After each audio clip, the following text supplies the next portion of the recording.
النهاردة إحنا هنغوص شوية كده في عالم صناعة العطور. عالم بصراحة مثير ومعقد جدا. معانا مصادر بتحكي عن إزاي صانع العطور بيتعلم ويتدرب النهاردة، وإيه دور العلم والتكنولوجيا بقى في الموضوع ده. فعلا هنشوف الرحلة دي من أول الطرق التقليدية خالص في التدريب لحد بقى التكنولوجيا الحديثة ودورها. وهنتكلم كمان عن إزاي فهمنا لحاسة الشم نفسها بيأثر على تصميم العطور. المهم نفهم إيه اللي بيخلي صانع العطور ده فنان وفي نفس الوقت عالم. زمان بقى الموضوع ممكن كان بيبدأ كده من غير تدريب رسمي، ممكن حد يعلم نفسه بنفسه. صح، مظبوط. كان الموضوع معتمد أكتر على التجربة، إنه يجرب كتير بنفسه ويحاول يقلد العطور الكلاسيكية المشهورة. ده كان بيحتاج مجهود شخصي كبير قوي، والمعرفة نفسها كانت بتعتبر أسرار مهنة، مش أي حد يعرفها بسهولة. ما كانش فيه مدارس متخصصة وكده لأ، كان ممكن مثلا كيميائيين أو مساعدين في معامل يدخلوا المجال ده بالتدريج، لكن فكرة التعليم المنظم دي ما جاتش إلا مؤخرا.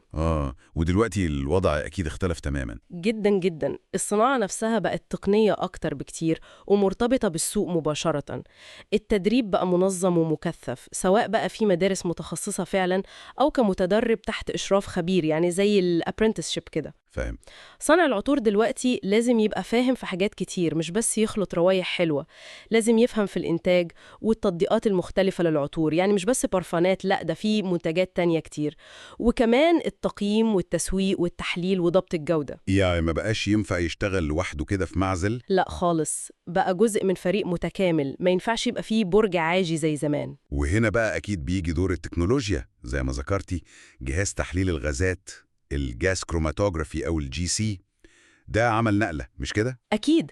الجي سي ده بص عامل زي ما يكون عندك جهاز بيقدر يشم أي عطر ويفككه لمكوناته الأساسية بدقة، معقولة. ياه. فده طبعا كسر حتة سرية التركيبات دي شوية، وسرع جدا عملية التعلم، بالذات في فكرة إنك تطابق عطور مشهورة عشان تفهم هي معمولة من إيه بالظبط. بس ده برضو ممكن يكون ليه جانب سلبي. أقصد لو أي حد بقى يقدر يحلل أي عطر بسهولة، فين الأصالة؟ مش ده بيسهل التقليد والمنافسة تبقى شرسة قوي؟ بالظبط، هي دي النقطة الحساسة. الجي سي أداة قوية جدا بتساعد الطالب إنه يتعلم أسرع، ده حقيقي. لكن التحدي هنا في التوازن. المعلم أو الخبير لازم يدي المعلومة بحرص شوية. إزاي ما ينفعش يدي إحساس إن الموضوع كله بقى عبارة عن تقليد وصفات جاهزة وخلاص. لازم الطالب يفضل عنده الفضول والشغف إنه يكتشف بنفسه، يجرب ويطور بصمته وأسلوبه الخاص. التكنولوجيا بتساعد لكن ما بتلغيش أبداً دور الموهبة والتجربة والإحساس الفني. تمام. طيب لو سيبنا التكنولوجيا شوية ورجعنا للأساسيات، إيه المهارات اللي هي ما ينفعش صانع عطور يستغنى عنها خالص؟ بص، أول وأهم حاجة ومفيش فيها نقاش التدريب الشمي اليومي. ده لازم، دي زي العضلة بالظبط، لازم تتمرن كل يوم. كل يوم؟ كل يوم، عشان يقدر يميز المواد الخام بدقة وبسرعة، ويبقى عنده ذاكرة شمية قوية. تاني حاجة مهمة جدا إنه يفهم هيكل العطر. هيكل العطر يعني إيه؟ العطر ده مش مجرد خلطة روايح حلوة وخلاص، لا، ليه بناء معين زي الهرم كده، بيعتمد على علاقة المكونات ببعضها، تفاعلها مع بعض، وإزاي بتظهر مع الوقت. ده اللي بنسميه الأكورد العطري. الأكورد العطري زي الموسيقى كده؟ بالظبط، فكرة الأكورد الموسيقي، كذا نغمة مع بعض بيدوك إحساس واحد متكامل وجديد. نفس الفكرة في العطور. ولازم كمان يعرف يوازن بين البساطة والتعقيد، وبين المواد اللي ريحتها بتطير بسرعة النوتات العليا، والمواد اللي بتقعد وقت أطول القاعدة. وهنا بقى بندخل على حتة علمية أكتر، اللي هي فهمنا لحاسة الشم نفسها وإزاي بنستقبل الروايح دي، زي موضوع الثريشولدز أو عتبات الإدراك ده. تمام قوي، دي نقطة أساسية في علم الشم. في نوعين مهمين من العتبات دي. أول حاجة عتبة الاكتشاف أو الديتكشن ثريشولد، ودي اللي هي دي أقل كمية أو تركيز من مادة ليها ريحة تخليك بس تحس إن في ريحة موجودة في الهواء. مش شرط تعرف هي ريحة إيه، بس تحس بوجودها. مجرد الإحساس بالوجود بالظبط. والنوع التاني هو عتبة التعرف أو ال recognition threshold، ودي بتبقى أعلى شوية، وهي أقل كمية تخليك مش بس تحس بالريحة، لأ كمان تعرف الريحة دي إيه بالظبط، تتعرف عليها. تمام. والأرقام دي بقى بتفرق كتير بين المواد؟ بتفرق بشكل لا تتخيله. يعني ممكن مادة زي البيتا داماسينون دي عطبة اكتشافها قليلة جدا جدا، حوالي 0.002 جزء في البليون في المية. إيه ده رقم صغير قوي. صغير بشكل خرافي، يعني كأنك حطيت نقطة صغيرة منها في حمام سباحة أولمبي وممكن تشمها. وفي المقابل في مواد تانية زي حمض الفينيل أسيتيك عطبتها أعلى بكتير جدا، حوالي 10,000 جزء في البليون. فرق رهيب يعني. فرق شاسع فعلا. ومعرفة العتبات دي مهم قوي للعطار عشان يعرف أقل كمية مؤثرة من كل مكون ممكن يستخدمها. وكمان العطبة دي ممكن تتأثر بالوسط اللي المادة دايبة فيه، يعني في مية غير في زيت غير في كحول. وده مهم بقى لتصميم عطور لمنتجات مختلفة زي الشامبو أو الكريمات. طيب ده بالنسبة لعطبة الإدراك.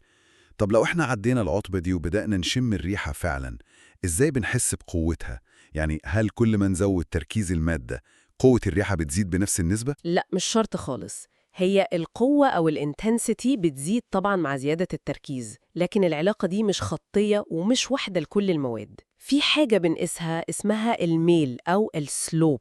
السلوب؟ السلوب ده بيوصف العلاقة بين التركيز وبين شدة الريحة المحسوسة. في مواد السلوب بتاعها بيكون قليل، وده معناه إن شدة ريحتها ما بتتغيرش جامد قوي حتى لو التركيز بتاعها اتغير بنسبة كبيرة. وإيه أهمية ده بقى في العطر نفسه؟ ده مهم جدا لحاجتين أساسيتين في أي عطر: الثبات tenacity والانتشار أو الفوحان diffusion. إزاي؟ بص، لو المادة السلوب بتاعها قليل، ده معناه إن حتى لما تركيزها في الهواء بيقل بالتدريج سواء مع الوقت أو مع المسافة، إحساسنا بقوة ريحتها مش هيقل بنفس السرعة، هيفضل محسوس لفترة أطول. فهمت. فالمواد دي هي اللي بتدي العطر القدرة إنه يبقى ثابت ويفضل مالي المكان وينتشر كويس لفترة طويلة، حتى لو ريحتها ما كانتش قوية جدا وهي مركزة في أول رشة. زي أنواع كتير من المسكتات الصناعية الحديثة ومواد زي الهديون والدمسكونات. دي بتعتبر أسلحة سرية في إيد العطار عشان يظبط ثبات وفحان العطر. فعلا الموضوع طلع متشابك قوي. يعني الرحلة بتجمع بين حس فني مرف ومعرفة علمية دقيقة جدا وقدرة على استخدام التكنولوجيا الحديثة بذكاء، وطبعا خبرة بتتكون مع الوقت والسنين. بالظبط كده. وما ينفعش ننسى الشغف والانضباط، لأنها رحلة تعلم طويلة ومحتاجة الصبر ومجهود. بناء الثقة في المهارات والتقنيات دي بياخد وقت. وكمان مهم قوي التوازن بين الشغل والحياة الشخصية عشان الواحد يحافظ على إبداعه. كلام مهم جدا. طيب كالعادة بنحب نسيب المستمع مع سؤال يفكر فيه.